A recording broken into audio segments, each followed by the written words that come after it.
Hey y'all, thanks so much for joining us today at The Heart. My name is Dominic Insenius. I'm the leader of this church community, and I'm so grateful that you have taken some time out of your day in your journey of faith to be a part of what God is doing here in the city of San Marcos. We have a saying around here, you don't have to go to church here to go to church here, and that means you are welcome to enjoy this message from your tablet, phone, or computer, wherever you're watching it on. Big things can happen when we expect God to move. So I pray today that God would speak to you through this message. The message today can encourage you and empower you to move throughout your week and what's next in your life. So enjoy this message.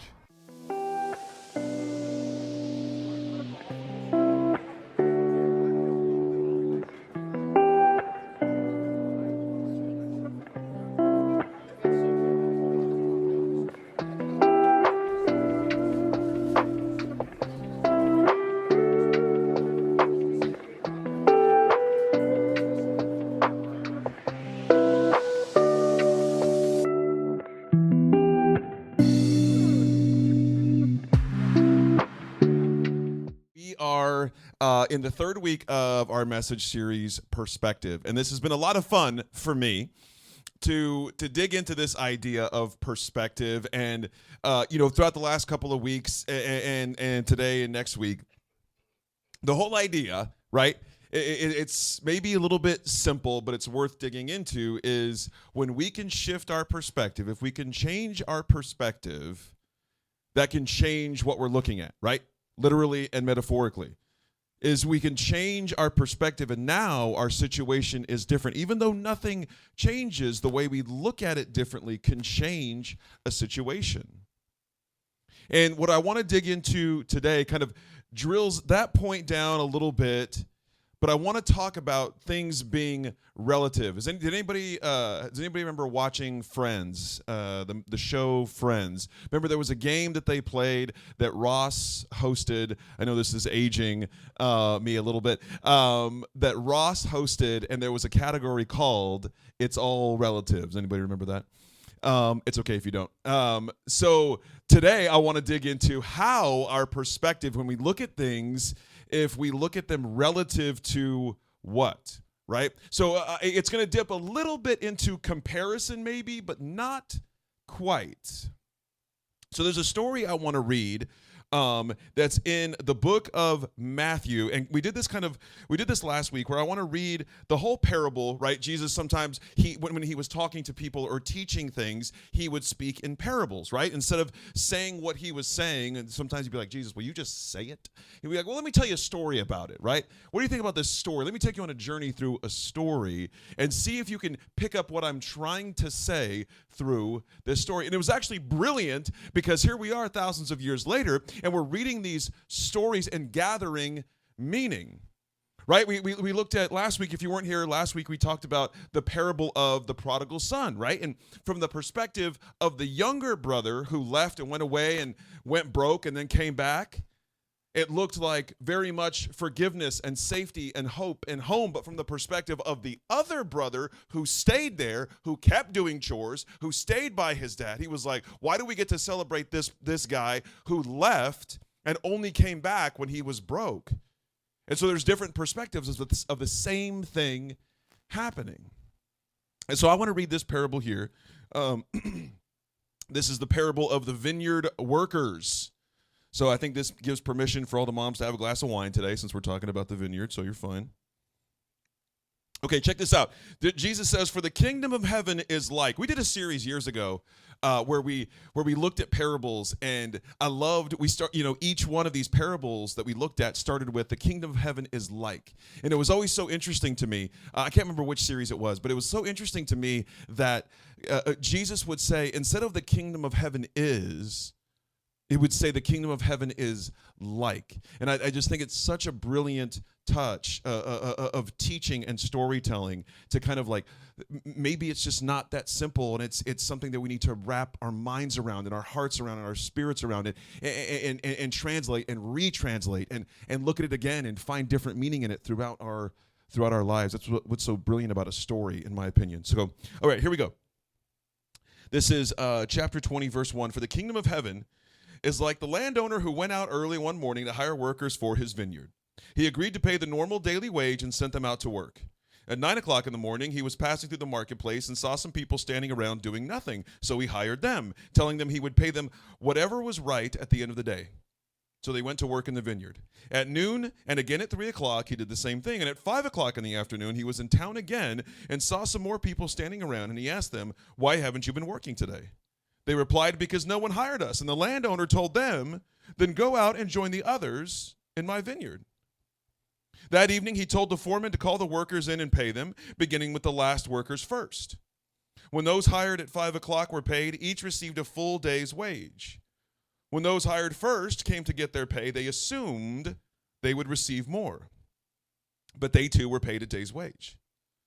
When they received their pay, they protested to the owner, those people worked only 1 hour, and yet you've paid them just as much as you paid us who worked all day in the scorching heat." Kind of embellishing there a little bit, right? Scorching, let's take it easy. Really selling that to the landowner. He answered one of them, "Friend, I haven't been unfair. Didn't you agree to work all day for the usual wage? Take your money and go. I wanted to pay this last worker the same as you. Is it against the law for me to do what I want with my money? Should you be jealous because I am kind to others?" And then verse 16, Jesus says, "So those who are last now will be first then, and those who are first will be last." And I got to be honest with you. I don't know what that means.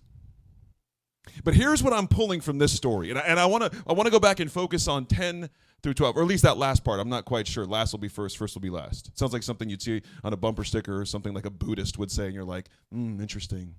Don't know what you mean by that. So, verse 10 through 12, let's go back to that. When those hired first came to get their pay, they assumed they would receive more, but they too were paid a day's wage. When they received their pay, they protested to the owner, those who worked only 1 hour, those people only worked 1 hour, and yet you paid them just as much as you paid us who worked all day in the scorching heat. Seems a little unfair. But it's only unfair depending on your perspective. Because if people weren't being paid out in the open, if everyone came into the office one by one, would anyone have left disgruntled? Would anyone have left frustrated? Would anyone have complained? In this thought experiment, you would probably say, no. Well, why? Because when they go in, they receive their pay one at a time with the landowner or the foreman or whatever it is. They were receiving exactly what they agreed to receive in exchange for what they agreed to give. But what changes the perspective of the people that were there first is now their pay is relative to how much work they did and relative to how much work somebody else did. Now they're ungrateful for what they've been paid. When in the morning, they were grateful to have been hired. What a gift to need work for the day, be hired for the day, and receive a full day's wage. Could you imagine? But at the end of the day, they were upset. They felt like they were treated poorly, treated unfairly. You might even think, if you were one of these workers there at the first of the day, you might even think, well, what a waste of a day. You mean I could have slept in, gone to brunch? Big brunch crew out here, I can tell.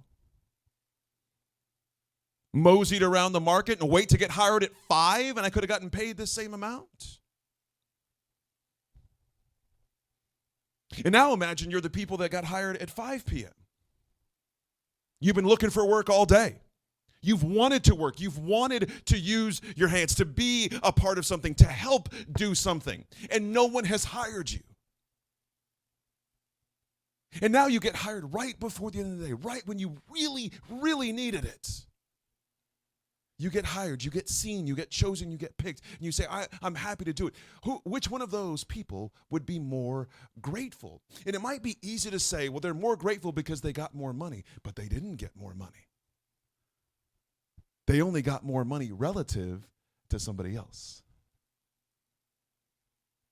So you could argue, and I'm about to, that these people who got hired at the end would be more grateful for being able to receive work.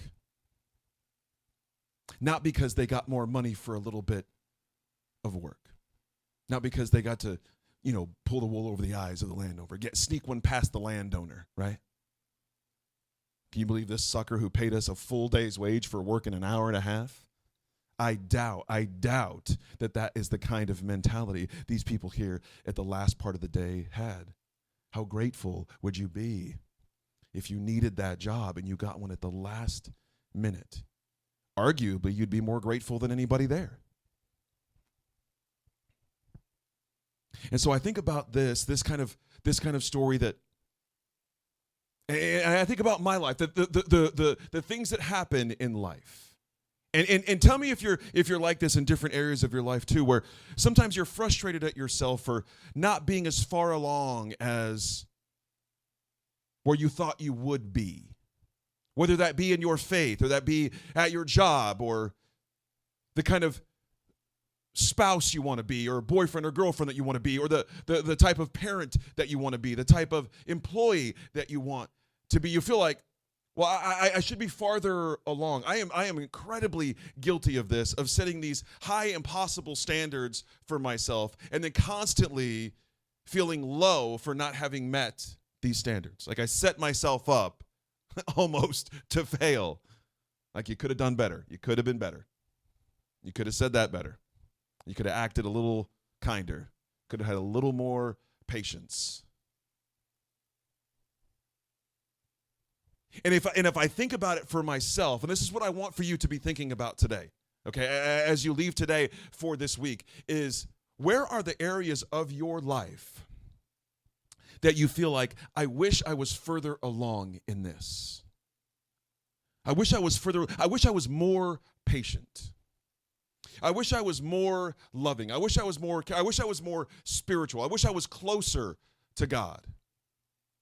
I wish I was more involved in my community. I wish I was further along at work. Wherever that is in your life, because here's what I want to do. Here's what I want to do and I'm going to do this too, is I want us to compare, not with somebody else. That's a dangerous game that no one ever wins. I want us to compare with ourselves, but not from where we were yesterday, or maybe that's what it is. Let's compare. How much progress have you made in your faith, in your parenting, in your hobby, whatever your hobby is? How much progress have you made from today to yesterday? Maybe not much. How much progress have you made from today, last week? Maybe a little bit more, maybe not. What about a year ago? What about 5 years ago? What about 10 years ago? Would the person 10 years ago, would you 10 years ago look at you now today and say, all right, well, you've made a little bit of progress. You haven't totally blown it. If that's how I talk to myself. It's not kind, but it's relative to where we compare to. In fact, I wrote this down for y'all. Spiritual growth, your spiritual growth, is relative to where you start and where you're wanting to go. Because when it comes to our spiritual life, we don't all start at the same place. So if we're trying to compare to somebody else, we're missing the whole picture, because we all start at different places and we're all going different places. We all have different plans, different goals for our spiritual growth.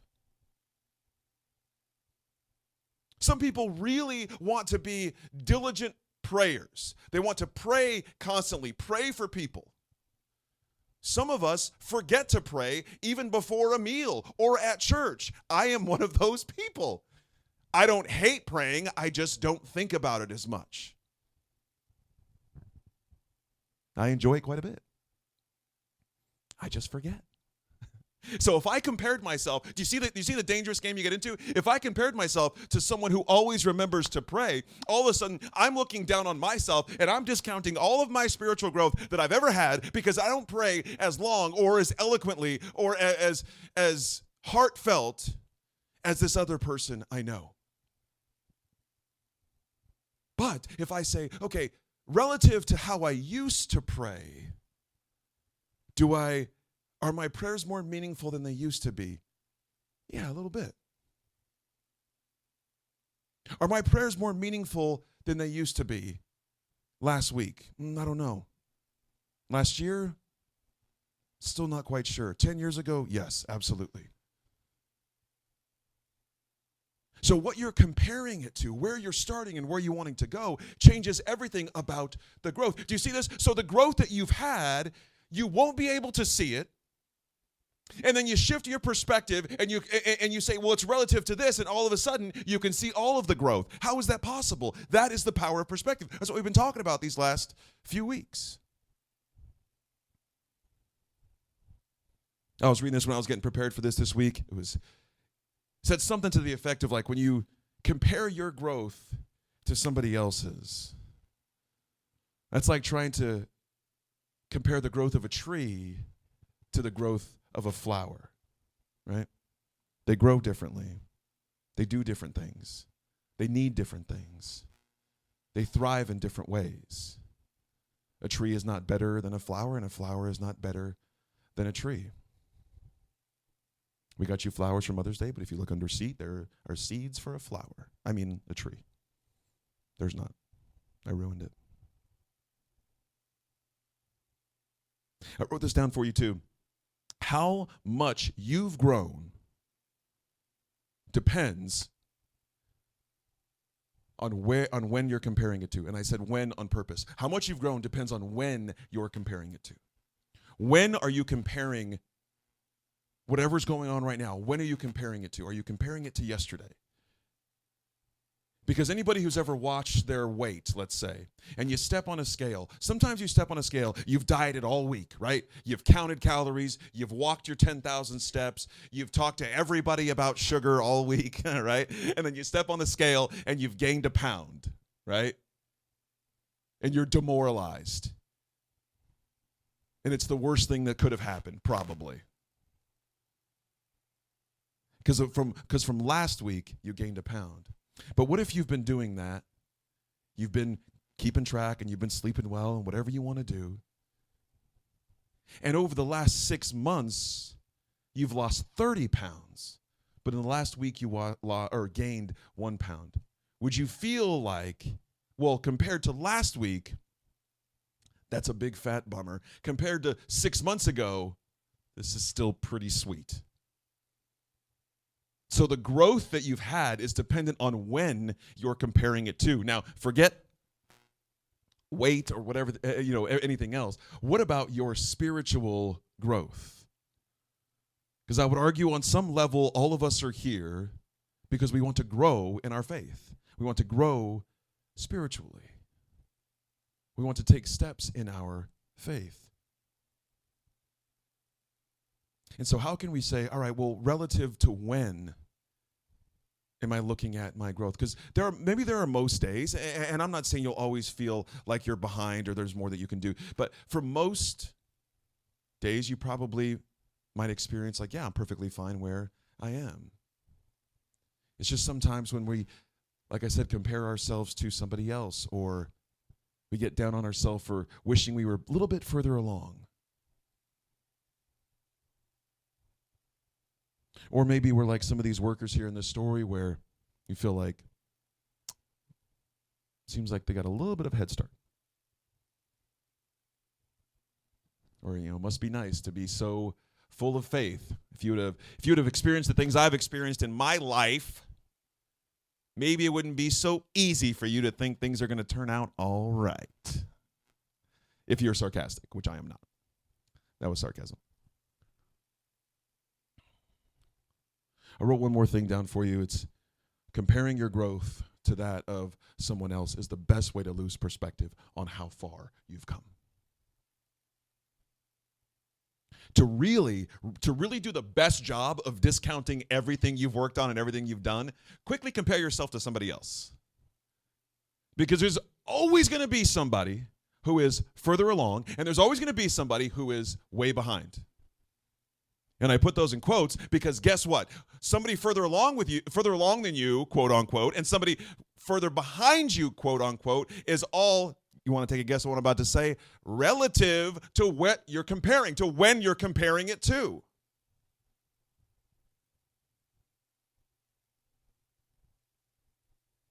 That's the power of perspective. And I talk about this a lot, that I feel like God has given us an empowered faith. That God is with us, God is in us, God's working through us. But I feel like the faith that God has given us is just so empowering that we get to own it and be in it and be a part of it. Not just float around on God's chessboard and wait for him to move us and tell us what to do, that we get to own our faith and be a part of our faith and grow with our faith.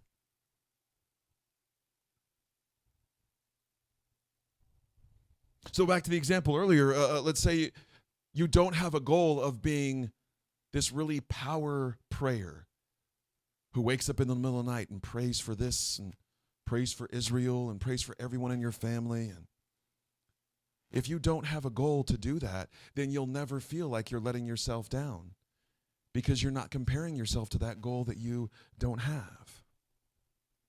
Is that a triple negative? You're not comparing yourself to the goal you don't. Double. That's fine.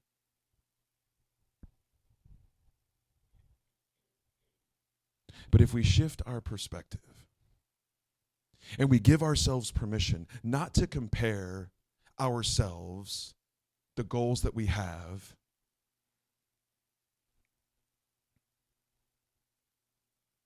to what somebody else did or what we used to do long ago.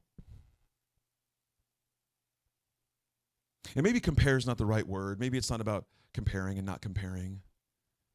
But I'd be lying if I said that there are times where I don't compare myself to the time before. I used to do a lot of running, treadmill running. Technically, it's still running, but those of you who are pure runners, I get it.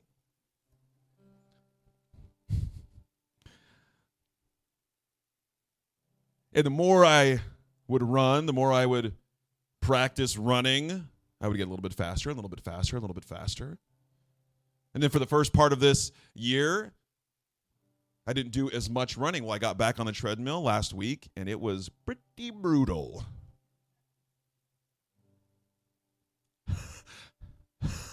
You know? And it wasn't that much. It wasn't that far. It wasn't that far compared to what, right? It wasn't that far relative to when? Relative to who? And I remember I was running next to this kid on the treadmill. He's not a kid, maybe 22, 23. And he was like, "Wow, man, you are fast." And I was like, "No, I'm not." Relative to what? Who am I to argue with what he thinks is fast? Maybe he thought I was fast for an old man. He didn't say that, but he meant it. I knew it. I'll talk to my therapist about that point later. But I'm looking at it, I'm like, well, no, that's not fast for me. But that is fast for me if I compare it to 6 years ago. That is fast for me if I compare it to 10 years ago. It's not fast for me if I compare it to a year ago.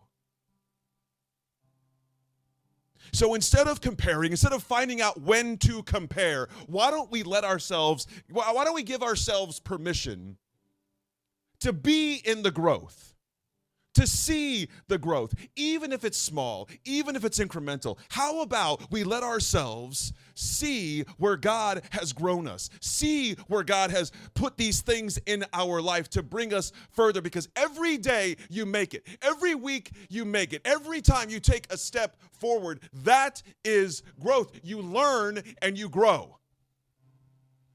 You learn, you adjust, and you change, and then you grow. Comparing ourselves to others, it's absurd to do it because nobody is in the same spot.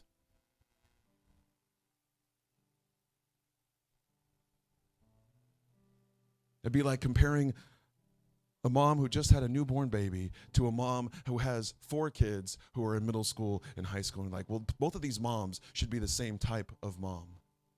And you might say, no, why would they be? Everything is different. But they're both moms.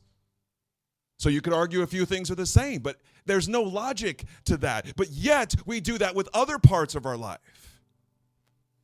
And so I want to invite you this week to remember that when you feel like you haven't grown, when you feel like you're struggling, when you feel like you're not quite where you want to be, to remember that it's relative to when you're comparing it to. Because it's okay to have not reached a goal yet.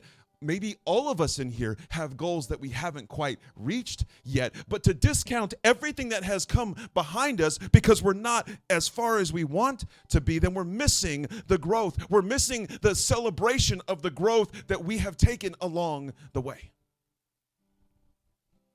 So that's what I want for you. That's what I want for myself. To be comfortable in the growth. To remember to see the growth, to celebrate the growth. That's what I want. If you could, close your eyes for a moment and bow your heads. I want to pray for us today.